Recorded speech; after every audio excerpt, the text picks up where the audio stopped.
हमारा एक क्वेश्चन है। क्वेश्चन आप देखिए, 2x plus y minus three d y is equal to 2x plus 2y minus three bracket के बाहर dx। अब लास्ट क्लास में हमने होमोजीनियस इक्वेशंस के बारे में पढ़ा था, उनको कैसे सोल्व किया जाता ये पढ़ा था। अब हम इसको, ये जो इक्वेशन दिख रही है फिलहाल तो ये होमोजीनियस नहीं है, लेकिन हम क्या करेंगे, इसको होमोजीनियस में बनाएंगे। तो equation reduce to homogeneous equation. इसके लिए हम क्या करेंगे, सबसे पहले हम dy बाई डी की वैल्यू निकाल लेंगे। ये हमने यहाँ पर dy बाई डी की वैल्यू निकाल ली, इसको हम इधर ले गए और dx को इधर ले आए। इसके बाद जो मेन पॉइंट है वो आपको यहाँ पर याद रखना है, वो ये है कि a1 over a2 not equal to b1 over b2। अब ये a1 और a2 b1 b2 क्या होता है, देखिए यहाँ पर दो इक्वेशन आई हैं, एक न्यूमरेटर में और एक डिनोमिनेटर में। अब जो न्यूमरेटर है इसका x का कोफिशिएंट a1 होता है और इसका कोफिशिएंट होता है y का कोफिशिएंट b1। सेकेंड वाली इक्वेशन का यहाँ पर ये a2 और ये यहाँ पर b2, आपको बस ये ध्यान रखना है। तो ये a1 over a2 b1 over b2 not equal to होना चाहिए, तभी हम इसको होमोजीनियस में रिड्यूस कर पाएंगे, वरना नहीं कर पाएंगे। अब यहाँ पर आप a1 की वैल्यू देखिए, तो x का कोफिशिएंट 1 है तो 1 आ गया। a2 की वैल्यू क्या है, मतलब x दूसरी इक्वेशन में x का कोफिशिएंट यहाँ पर 2 है, वो यहाँ पर आ गया। अब यहाँ पर b1 की वैल्यू ढूंढिए, तो y का कोफिशिएंट कितना है 2, ये यहाँ पर आ गया। b2 की वैल्यू तो यहाँ पर 1। इसके बाद अब हम क्या करेंगे, जो सेकंड इम्पोर्टेंट पॉइंट है वो है यहाँ पर सब्स्टिट्यूशन। यहाँ पर हम x को, स्मॉल x को रिप्लेस कर देंगे कैपिटल X प्लस h से, और स्मॉल y को रिप्लेस कर देंगे कैपिटल Y प्लस k से। और जहाँ पर भी आपको एक्स वाई इस इक्वेशन में दिखाई दे रहा है वहाँ पर इसको रख देंगे, ठीक है। यहाँ पे हमने इसको रख दिया। अब क्या करेंगे, जो कैपिटल X है और कैपिटल Y है, एक आपका कैपिटल यहाँ पर Y है, इनको एक साथ लिख देंगे। मैंने वही किया है, कैपिटल X और कैपिटल Y को एक साथ लिखा है, और नीचे भी आप देखिए इन दोनों को एक साथ लिख लिया है। आपको हर एक क्वेश्चन में ऐसा ही करना है। और बाकी जो h की, k की और कांस्टेंट वाली टर्म बचेंगी उनको एक साथ लिख लेना, h k और कांस्टेंट टर्म इनको एक साथ लिखना है। ऐसा क्यों, क्योंकि हम h k को इस तरह से चूज करेंगे कि ये वाली इक्वेशन और ये वाली इक्वेशन दोनों आपकी जीरो हो जाए, ठीक है। तो h प्लस 2k माइनस 3 इस इक्वेशन में जो ये आई है ये टर्म, इसको जीरो के को पुट कर देंगे। ऐसे ही दूसरी वाली जो इक्वेशन है उसकी टर्म को भी जीरो पुट कर देंगे। ऐसा क्यों, क्योंकि हम h और k को अपनी तरफ से चूज कर रहे हैं और इस तरह से चूज कर रहे हैं कि ये दोनों इक्वेशन जीरो हो जाए। तो इन दोनों को सॉल्व करेंगे तो फाइनली हमारे पास दो आपको वैल्यू मिल जाएंगी h और k की 1 1।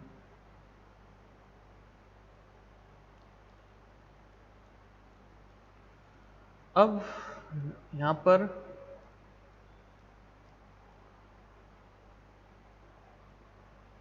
ठीक है, हमने माना था कि ये वैल्यू क्या है, जीरो के बराबर है, ये वैल्यू भी जीरो के बराबर है।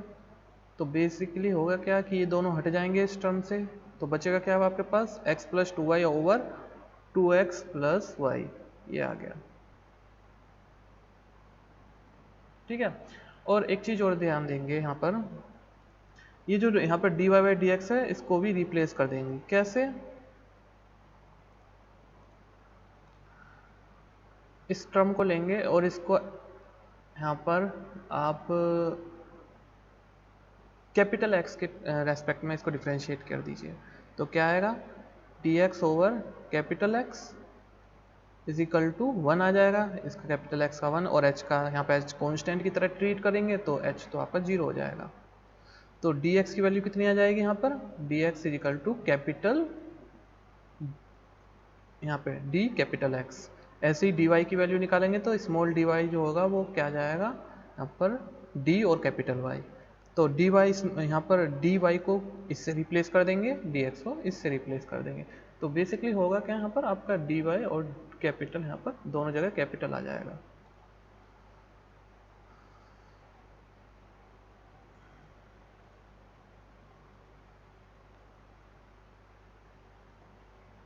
अब आपको यहाँ पर करना क्या है, अब आप देख रहे हो कि ये एक होमोजीनियस इक्वेशन बन गई। ठीक है, मैंने आपको पीछे वाली वीडियो में बताया था होमोजीनियस की पहचान क्या होती है, कि इनकी डिग्री देख लीजिए, जो वेरिएबल की डिग्री है, यहाँ पर भी 1 है, इसकी भी 1 है, इसकी भी 1 है और इसकी भी 1 है, मतलब होमोजीनियस बन गई है।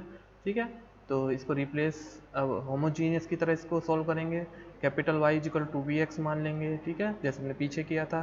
फिर ये इसको डिफ्रेंशिएट कर देंगे, तो डिफ्रेंशिएशन करने के बाद ये आ जाएगा। फिर यहाँ पर d y by d x की वैल्यू ये पुट कर देंगे, और यहाँ पर बाकी जहाँ पर यह आपको y मिल रहा है y की जगह ये पुट कर देंगे, फिर इसको सॉल्व करेंगे। तो हमने पीछे भी ऐसा क्वेश्चन किया था, बाकी सब फिर वही चलना है आपका। इसका यहाँ पर हमने क्या था, शुरुआत में ये होमोजीनियस इक्वेशन बन नहीं रही थी, तो हमने इसको रिड्यूस करके पहले होमोजीनियस बनाया, और फिर बाद में जब ये होमोजीनियस बन गई है, अब इसको होमोजीनियस की तरह हम यहाँ पर इसको करेंगे सॉल्व। तो इसको कैलकुलेशन देख लीजिए, काफ़ी आसान है। यहाँ पर इस v को इधर ले जाएंगे, फिर इसके एलसीएम लेंगे और फाइनली रिड्यूस होकर के ये आ जाएगा। फिर आपका v की टर्म एक साथ ले लेंगे, x की टर्म एक साथ ले लेंगे, दोनों होमो यहाँ पर वेरिएबल सेपरेबल हो गया, इनका इंटीग्रेशन कर देंगे और यहाँ पर हम पार्शियल फ्रैक्शन भी लगा लेंगे।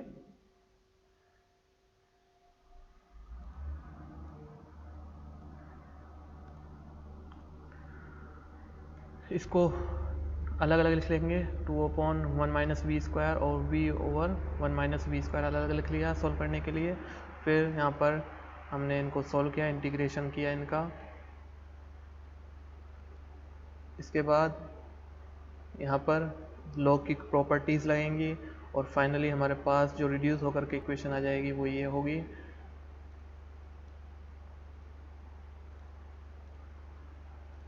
इसके बाद लॉग दोनों तरफ से कैंसिल हो जाएगा यहाँ से, तो बचेगा क्या, 1 plus v square 1 minus v square और एक्स स्क्वायर सी।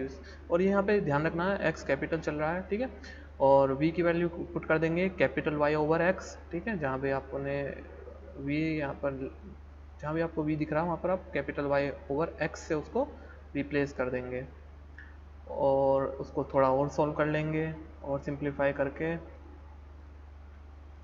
फाइनली आपको यहाँ पर ये चीज़ मिल जाएगी। अब आप जब यहाँ पर पहुँच गए हैं, लेकिन हमें क्वेश्चन किस में चाहिए, स्मॉल x में, हमें कैपिटल x या y में इक्वेशन नहीं चाहिए। तो हम क्या करेंगे, वापस से जहाँ पर हमने ये चीज़ पुट किया था यहाँ पर पहुँच जाएंगे। ठीक है, तो यहाँ पर आप ये चीज़ देखिए, इसको अगर मान लें तो ये है स्मॉल x और x। अब h की वैल्यू कितनी निकाली थी यहाँ पर 1, तो 1। ठीक है, तो कैपिटल X की वैल्यू क्या पुट कर लेंगे हम, x माइनस 1। सेम ऐसे ही इसके लिए यहाँ पर k की वैल्यू 1 पुट कर देंगे और 1 को ले जाएंगे इधर, तो कैपिटल Y की वैल्यू आपकी हो जाएगी y माइनस 1। तो कैपिटल X को ये और कैपिटल Y को इससे रिप्लेस कर दीजिए। ये मैंने यहाँ पर यही किया है, कैपिटल Y को मैंने यहाँ पर y माइनस 1 और x को x माइनस 1 से, और यहाँ पर भी x minus 1 minus y minus 1 का क्यूब, और ये आप देख रहे हो यहाँ पर इस तरह से आपका यहाँ पर सॉल्यूशन आ जाएगा। इसके बाद कुछ क्वेश्चन हैं, ये आपको खुद करने हैं। यहाँ पर मैंने जहाँ पर कुछ क्वेश्चन हार्ड हैं तो वहाँ पर मैंने हिंट भी दे दिया है। इनको पहले आपको रिड्यूस करना है होमोजीनियस में, और देन जैसे होमोजीनियस को सॉल्व करते हैं उसी तरह से इनको सॉल्व करना है। पर आपको ध्यान यही देना है, सबसे पहले आप इस कंडीशन को चेक करोगे, उसके बाद ही आगे बढ़ोगे। ठीक है, इसमें मैंने क्या किया है, मल्टीप्लाई कर लिया है अंदर, और dx वाली टर्म को एक साथ ले लिया, dy वाली टर्म को एक साथ लेके और dy बाई dx कर दिया, तो फाइनली आपको यहाँ पर ये इक्वेशन बन जाएगी। आप क्या करोगे, मल्टीप्लाई कर लोगे इनके साथ। ठीक है, ये तो आपको डायरेक्ट फॉर्म में दिया गया है। इसको भी आप क्या करोगे, ये जो पूरी टर्म है इसको नीचे लेकर जाओगे और dx को इसके नीचे ले आओगे, तो ये भी आपका हो जाएगा। ये भी सिंपली आपका, इसको भी ऐसे ही कर लोगे, ये भी आपका सिंपली ऐसे ही हो जाएगा, और ये भी ऐसे ही आ जाएगा। की नेक्स्ट टाइप की डिफरेंशियल इक्वेशन है, उसका नाम है linear differential equation. A linear differential equation is a type of differential equation, ठीक है, in which the unknown function and its derivative appear in a linear manner. अब ये जो फॉर्म होगी ये कुछ इस टाइप से होगी, dy by d x plus p y is equal to q. ठीक है, 12th क्लास में आपने इस फॉर्म को पढ़ा होगा। तो ये इक्वेशन अगर आपको इस टाइप से कोई डिफरेंशियल इक्वेशन दिख जाए तो उसी को हम बोलेंगे लीनियर डिफरेंशियल इक्वेशन। ठीक है, यहाँ पर d y by d x का कोफिशिएंट यूनिटी रहेगा, इस बात का आपको ध्यान रखना है। यहाँ पर पी और क्यू आपके फंक्शन होंगे, दोनों फंक्शन होंगे एक्स के, इस बात का आपको यहाँ पे ये भी ध्यान रखना है कि दोनों फंक्शन है एक्स के। तो ऐसे क्वेश्चन को सॉल्व करने के लिए इसको दो पार्ट में सॉल्व करते हैं। पहले निकालते हैं इंटीग्रेटिंग फैक्टर, जिसको कि हम शॉर्ट फॉर्म में आई एफ लिखेंगे। और इंटीग्रेटिंग फैक्टर को निकालने का तरीका है e की पावर p dx। ठीक है, तो सबसे पहले हमारा काम क्या होगा, p को निकालना, q को निकालना, फिर उसके बाद काम होगा हमारा इंटीग्रेटिंग फैक्टर निकालना।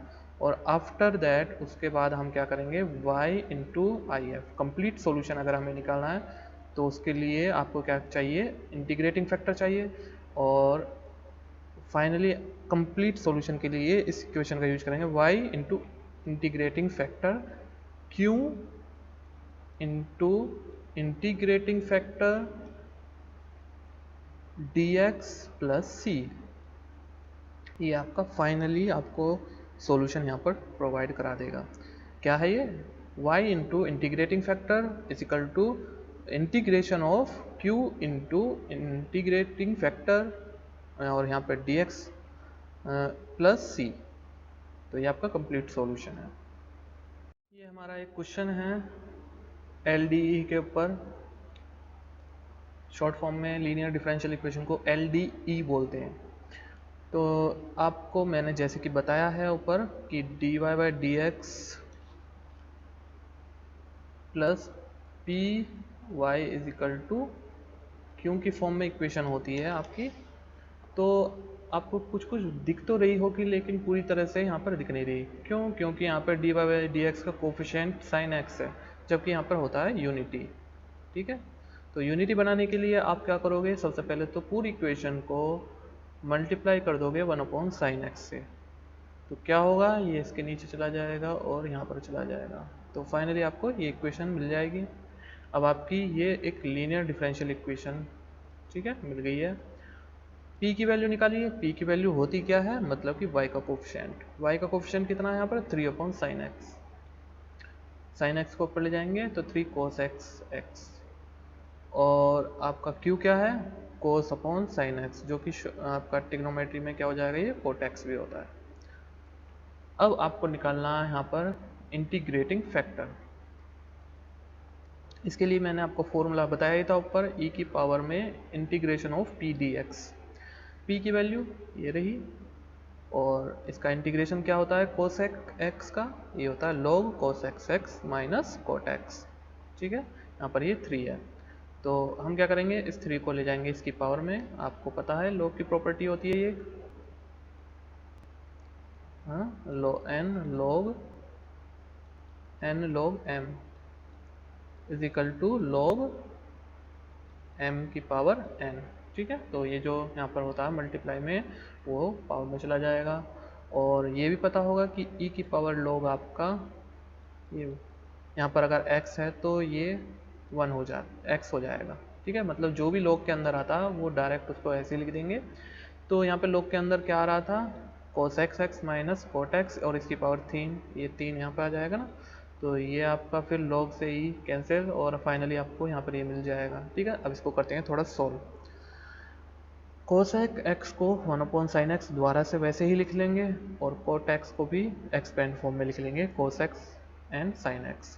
ठीक है, पावर 3 है यहाँ पर।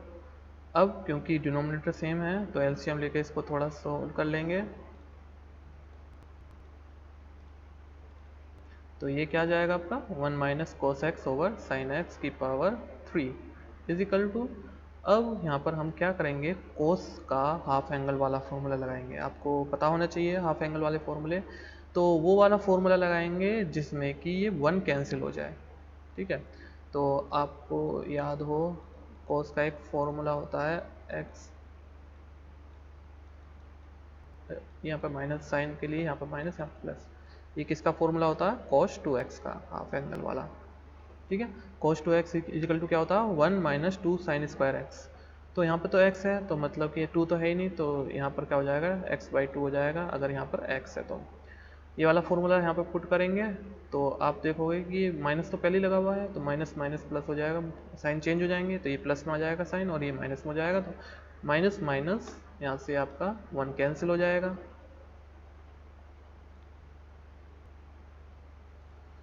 यहाँ पर 1 कैंसिल हो गया।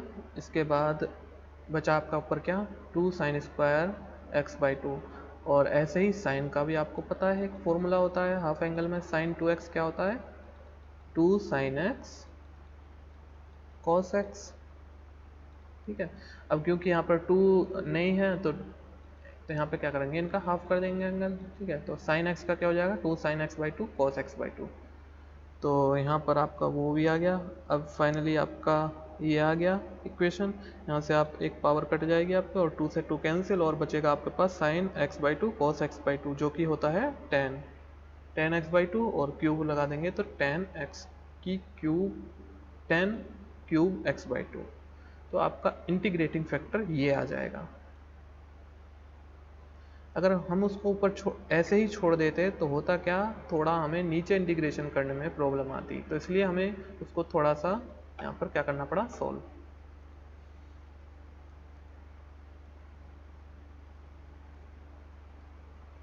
इसके बाद अब अगर हमें कंप्लीट सॉल्यूशन यहाँ पर निकालना है तो उसके लिए यूज़ करेंगे, मैंने जो आपको बताया था, y इंटू इंटीग्रेटिंग फैक्टर, फिर integration of q into I F D x plus C. तो इंटीग्रेटिंग फैक्टर अभी कितना निकल के आया हमारे पास? tan cube x/2। ठीक है, जहाँ भी आपको आई एफ दिख रहा है वहाँ पर ये पुट कर देंगे, और आप q की वैल्यू, q क्या है यहाँ पर? cot x, q की वैल्यू भी पुट कर देंगे cot x dx। इसके बाद इनको करेंगे सॉल्व। तो हम क्या करेंगे? पहले तो cot x को tan x यहाँ पर लिख लेंगे। इसके बाद अब हम करेंगे यहाँ पर tan x से tan x, यहाँ पर ये वाला फॉर्मूला लगाएंगे हाफ एंगल वाला, tan x, tan 2x को अगर आपको पता हो, एक फॉर्मूला होता है 2 tan x। ठीक है, यहाँ पे tan और x 1 minus tan square x, ये हाफ एंगल वाला फॉर्मूला होता है tan 2x का। अब यहाँ पे 2 नहीं है तो यहाँ पे क्या करेंगे हम? जहाँ भी x है वहाँ पे x/2। तो हमने इसके लिए लगाया है, तो इसके लिए आप देखोगे तो 2 tan x/2 over 1 minus tan square x/2, जो कि कहाँ चला जाएगा? ऊपर न्यूमरेटर में चला जाएगा। तो मैंने डायरेक्ट न्यूमरेटर में ही उसको लिख दिया है।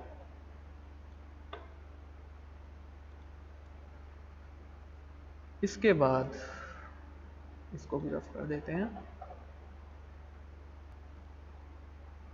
इसके बाद आप देखोगे ये कैंसिल हो जाएगा। ठीक है, तो यहाँ पर आपका स्क्वायर आ गया ये, और ये यहाँ पे 2 है, ये 1/2 बन गया। और अब ये sec स्क्वायर एक्स, आपको पता होगा कि sec square x is equal to 1 plus tan square x, ये भी एक फॉर्मूला होता है। ठीक है, तो यहाँ पे tan स्क्वायर एक्स को हमने रिप्लेस कर दिया है किससे? यहाँ पर इस फॉर्मूले से, sec में। ठीक है, तो ये आ जाएगा आपका 2 माइनस sec स्क्वायर x/2। और अब आप यहाँ पर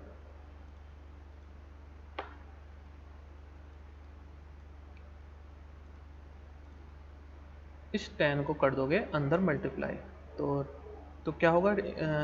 इस पूरी टर्म को मल्टीप्लाई करना, तो 1/2 tan स्क्वायर x/2, ये इसके साथ मल्टीप्लाई करोगे। ठीक है, तो ये आपका सिर्फ और सिर्फ tan स्क्वायर x/2 आ जाएगा, और फिर इसकी मल्टीप्लाई इसके साथ करोगे तो ये आ जाएगा। इसके बाद आप इनको इंडिविजुअली दोनों को अलग अलग सॉल्व करोगे। ठीक है, तो tan स्क्वायर x का अभी मैंने आपको ऊपर फॉर्मूला लिखाया था, यहाँ पर tan स्क्वायर को फिर से उससे रिप्लेस कर दोगे। ठीक है, क्योंकि tan स्क्वायर का कोई डायरेक्ट फॉर्मूला नहीं होता, लेकिन sec स्क्वायर x का होता है। तो हम क्या करेंगे? tan स्क्वायर x को sec में चेंज कर लेंगे। यहाँ पे हमने वो कर लिया। ठीक है, इसको हमने यहाँ पे चेंज कर लिया। इसके बाद इसको हमने ऐसे ही रहने दिया और यहाँ पर हमने tan x बाई टू को t पुट कर लिया और इसका डिफ्रेंशिएशन किया तो आपका आएगा 1/2 sec square x by two is equal to dt/dx। तो इन सब को इसमें पुट कर दीजिए, ठीक है, ये सारी वैल्यूज़ आप इसमें पुट कर दीजिए और फिर कर दीजिए आप इसका इंटीग्रेशन, ठीक है। तो sec square x by two का तो आपको पता ही इंटीग्रेशन 10 होता है और क्योंकि एक्स बाई टू है तो इस चीज़ का खास ध्यान रखना कि ये यहाँ पर डिवाइड में है तो मल्टीप्लाई में आ जाएगा, 1 का आपका x हो जाएगा और इस पूरी टर्म का आपका tan x बाई टू की क्यूब। फाइनली आपको यहाँ पर ये आंसर मिल जाएगा।